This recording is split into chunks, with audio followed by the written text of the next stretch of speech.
So Moses took his wife and his sons and mounted them on a donkey and returned to the land of Egypt. Moses also took the staff of God in his hand.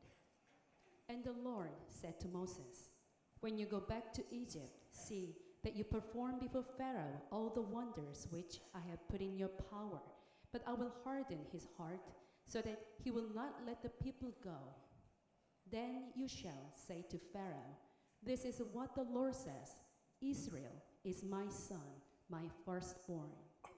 모세가 그의 아내와 아들들을 나귀에 태우고 애굽으로 돌아가는데 모세가 하나님의 지팡이를 손에 잡았더라.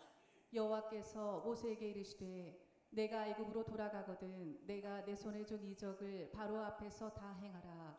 그러나 내가 그의 마음을 완악하게 한즉 그가 백성을 보내주지 아니하리니 너는 바로에게 이르기를 여호와의 말씀에 이스라엘은 내 아들 내 장자라. 아멘. 모세가 장인 이드로를 찾아가서 얘기를 하는 거예요. 18절 말씀, 모세가 그의 장인 이드로에게로 돌아가서 그에게 이르되 내가 애굽에 있는 내 형제에게로 돌아가서 그들이 아직 살아있는지 알아보려 하오니 나로 가게 하소서 그랬어요. 내가 애굽에 있는 내 형제에게로 돌아갈 거다 그랬습니다. 내 형제들이다 이렇게 이야기를 했어요. 두 가지 의미가 있습니다. 좁은 의미로는 진짜 형제들 얘기하는 거예요. 진짜 친족들, 진짜 가문의 형제들, 친척들 말이죠. 하지만 넓은 의미로 이 호칭은 이스라엘 백성 전체를 통칭하는 호칭입니다. 이스라엘 민족 전체를 일컬어 모세가 내 형제다 이렇게 지칭한 거란 말씀이에요.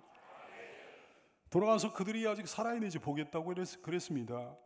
힘들고 고된 노역을 하고 있던 이스라엘 형제들이 지난 40년간 더 극심한 고통에 시달려 왔을 거라고 모세는 짐작하고 있는 거죠. 모세가 애굽에 살고 있던 당시에 살아있던 사람들 중에 많은 사람들이 세상을 떠났을 거라고 염려하고 있는 거예요. 이스라엘 동족을 향한 애틋한 모세의 염려가 담겨있는 말입니다. 귀한 형제 자매 여러분이요, 여러분의 형제가 누구예요? 넓은 의미로는 모든 예수 믿는 사람들을 말하는 거예요. 범위를 좁히면 우리 교회 식구들을 얘기하는 거죠. 근데 우리가 자주 쓰는 이 형제라는 말이 얼마나 빛 좋은 개살구 같은 말이 되어버렸는지 몰라요.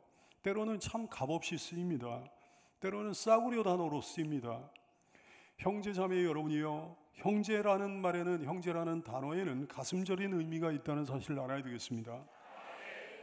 주님이 우리를 한 가족 삼아주신 거예요. 한 식구로 삼아주신 거예요. 한 형제로 삼아주신 겁니다. 그냥 삼아주신 게 아니라 예수님의 십자가와 흘리신 보혈로 형제 삼아주신 거예요.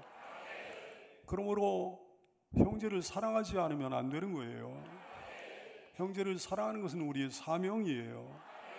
형제에 대한 원한을 풀게 되기 바랍니다. 형제에 대한 미움과 분노를 풀게 되기 바랍니다. 말로만 형제가 아니고 영원한 천국에서 함께 영생을 누리게 될 가장 가까운 관계로 여기는 형제 자매가 되기를 축복합니다. 장인 이드로는 흔쾌히 승낙을 합니다.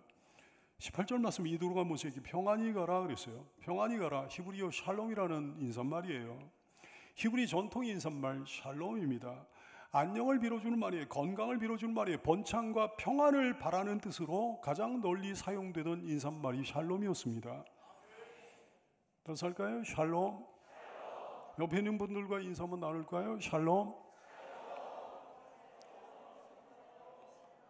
이드로는 진심으로 사위 모세를 사랑하고 아꼈던 사람이기에 이 인사말을 진실하게 썼던 거죠. 진실하게 건네줬던 거죠. 사랑하는 귀한 형제 자매 여러분이요, 샬롬의 인사말로 서로 인사해야 되는 줄 알게 되기 바라요. 진심을 담아 샬롬을 빌어줘야 되는 줄 알게 되기 바랍니다. 서로를 진심으로 아껴주고 진심으로 사랑하면서 서로의 안녕, 서로의 건강, 서로의 번창, 서로의 평안을 진심으로 빌어줘야 되는 거예요. 세상 사람들은 못 그럽니다. 세상 사람들은 서로가 서로를 향해 진심으로 잘 되기를 빌어주지 못해요. 속마음이 비틀려 있거든. 교회 다니는 불신자들도 마찬가지예요. 속마음이 비비 틀려 있어요. 그래서 서로를 향해 진심으로 잘 되기를 빌어주지 못합니다. 상대가 나보다 잘못되기를 바라는 마음이, 그 못된 마음이 이 안에 있는 거죠. 사촌이 논을 사면 배가 아파지는 거지. 그러므로 세상 사람들이 입을 통해서는 진실한 샬롬의 인사말이 나올 수가 없는 거예요. 그러나 우리 입에서는 진실한 샬롬의 인사말이 나와야 되는 거예요. 천국의 백성들이여, 천국은 어떤 곳인가 하면 서로가 서로를 진심으로 아껴주고 사랑해주고 위해주는 곳입니다. 천국 백성 맞나요? 형제 자매들을 향해 진심으로 샬롬을 빌어주는 성도가 되기를 바랍니다. 빌립보서 2장 2절 말씀에 그러셨어요. 마음을 같이 하라, 같은 사랑을 가지라, 뜻을 합하라, 한 마음을 품어라. 계속 말씀하시는 거예요. 동일한 말씀을 계속해서 강조하시는 거예요. 마음을 같이 하라 그랬어요. 같은 사랑을 가져라 그랬어요. 뜻을 합하라 그랬어요. 한 마음을 품으라 그러셨어요. 로마서 12장 15절 말씀, 즐거워하는 자들과 함께 즐거워하고 우는 자들과 함께 울라 그러셨어요. 형제가 힘들어지면 함께 힘들어하는 사람이 되라 그러신 거예요. 형제에게 좋은 일이 생기면 함께 기뻐해 주는 사람이 되라 그러신 거지. 형제 자매가 잘 되기를 진심으로 소원하는 여러분 되기 바랍니다. 형제 자매가 잘 되기를 소원하며 간절히 기도해 주고 축복해 주게 되기를 바랍니다. 그렇게 소원하면서 기도하고 축복하는 그 사람이야말로 더 잘 되는 역사가 일어나게 될 것입니다. 근데 그 다음 말씀은 좀 뜻밖이에요. 하나님이 다시금 말씀하십니다. 모세야, 애굽으로 떠나거라 그러셨어요. 19절 말씀, 여호와께서 미디안에서 모세에게 이르시되 애굽으로 돌아가라, 내 목숨을 노리던 자가 다 죽었느니라 그랬어요. 웬 명령입니까? 18절 말씀에 보면 모세는 장인 이드로에게 작별 인사까지 다 하지 않았어요. 애굽으로 돌아가겠다고 인사 다 하지 않았습니까? 장인도 모세에게 샬롬의 인사를 하지 않았습니까? 평안을 빌어주지 않았습니까? 평안히 가라 그랬잖아요. 그럼 모세는 지금 애굽 땅을 향해 가고 있어야 되는 거 아닌가요? 적어도 미디안 땅은 떠났어야 되는 거 아닙니까? 근데 아직도 안 떠나고 있는 거예요. 모세는 장인과 작별 인사를 마친 다음에도 미디안 땅에 남아 있습니다. 애굽을 향해 출발하지 못하고 있었습니다. 미디안 땅에 그냥 머무르고 여전히 머뭇거리고 있는 거예요. 미적거리고 있는 거예요. 그러기에 하나님께서 다시금 모세에게 재촉을 하시는 거지. 모세가 지체하고 있었던 이유가 뭘까요? 아직도 애굽에 가지 않고 미디안 광야에서 미적거리고 있었던 이유가 뭘까요? 말씀을 보면 그 이유를 다 알게 됩니다. 주님이 뭐라 하셨는 거 아니? 이렇게 말씀하셨어요. 내 목숨을 노리던 자가 다 죽었느니라 그랬어요. 그러니까 안심하고 가라 그런 얘기죠. 모세의 목숨을 노리던 자들이 누구를 얘기하는 겁니까?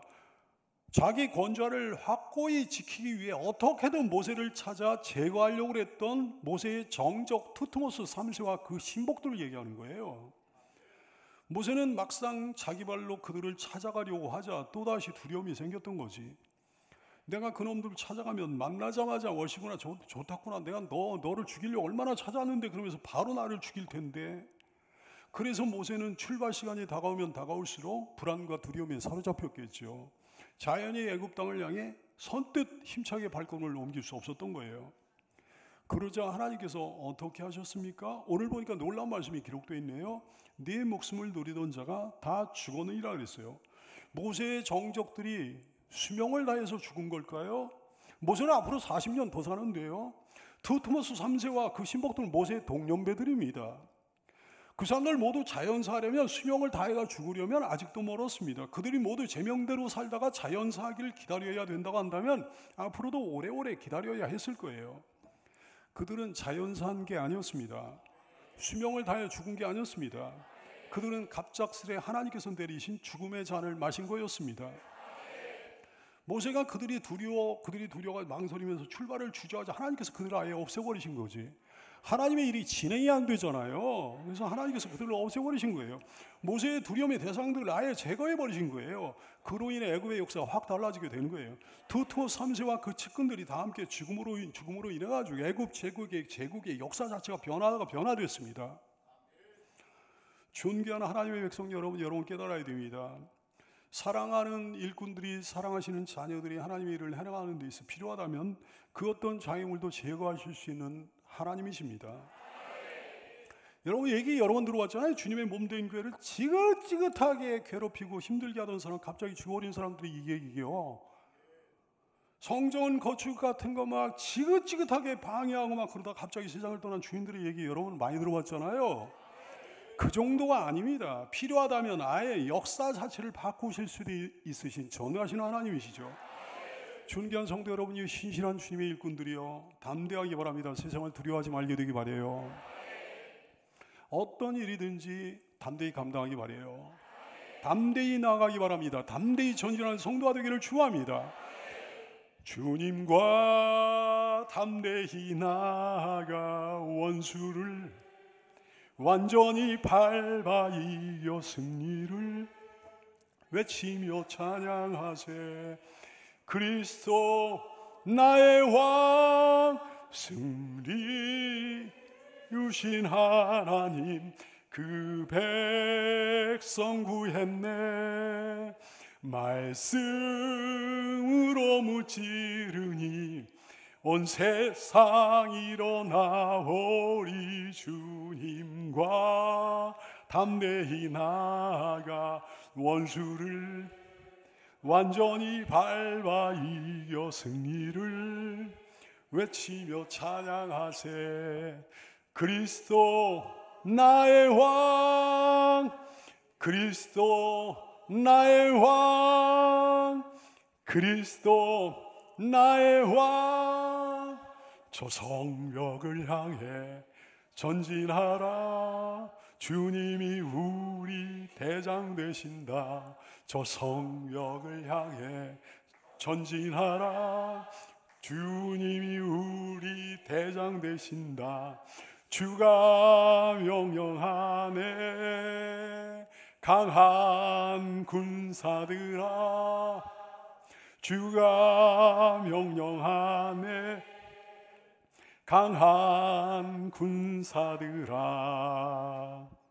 나팔소리 시온성에 크게 울려 거룩한 성에 나팔소리 시온성에 울려라. 주님과 담대히 나아가 원수를 완전히 밟아 이겨 승리를 외치며 찬양하세. 그리스도 나의 왕.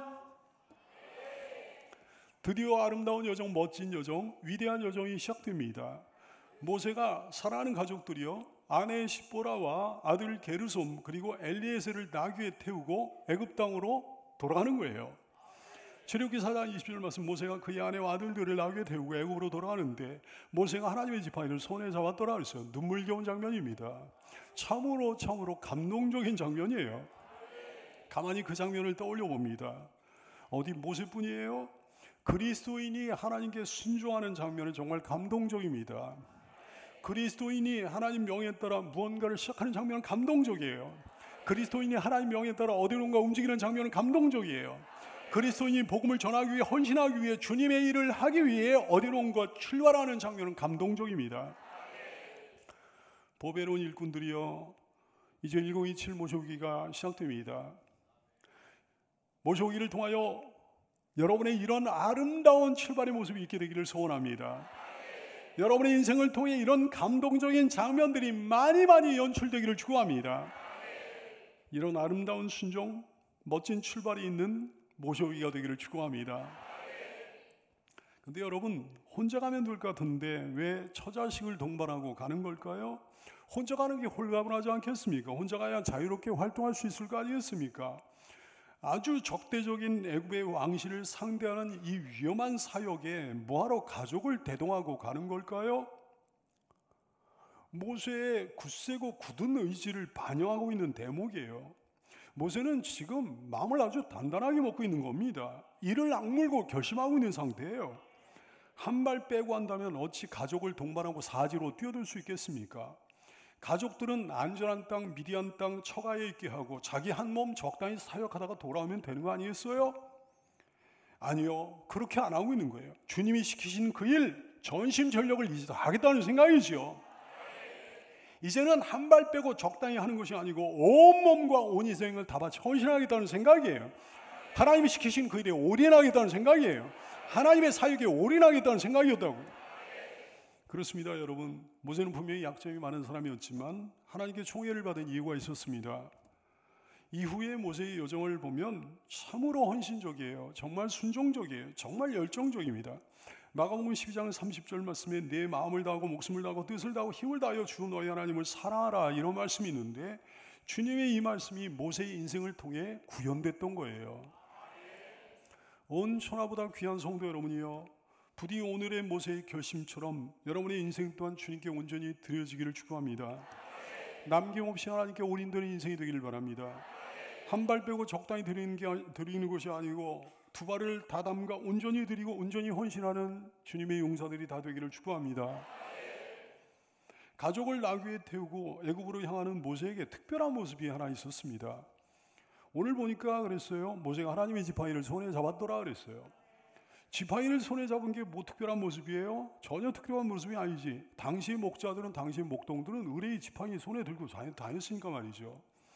하지만 오늘 모세의 모습은 정말로 특별한 모습이에요. 확실히 특별한 모습이에요. 왜? 그 지팡이가 보통 지팡이가 아니었기 때문입니다. 하나님의 지팡이였기 때문입니다. 오늘 본문은 기록하고 있어요. 하나님의 지팡이를 손에 잡았더라. 자기의 지팡이를 손에 잡았다고 기록하지 않았습니다. 하나님의 지팡이를 손에 잡았다고 기록하고 있는 거예요. 지팡이 자체가 달라진 거 아니죠? 지팡이 자체가 다른 지팡이인 건 아니죠? 이 지팡이는 본래 모세의 지팡이에요. 모세가 양떼를 치던 바로 그 지팡이였어요. 근데 그 지팡이의 신분이 변화된 겁니다. 모세의 지팡이였는데 하나님의 지팡이가 된 거죠.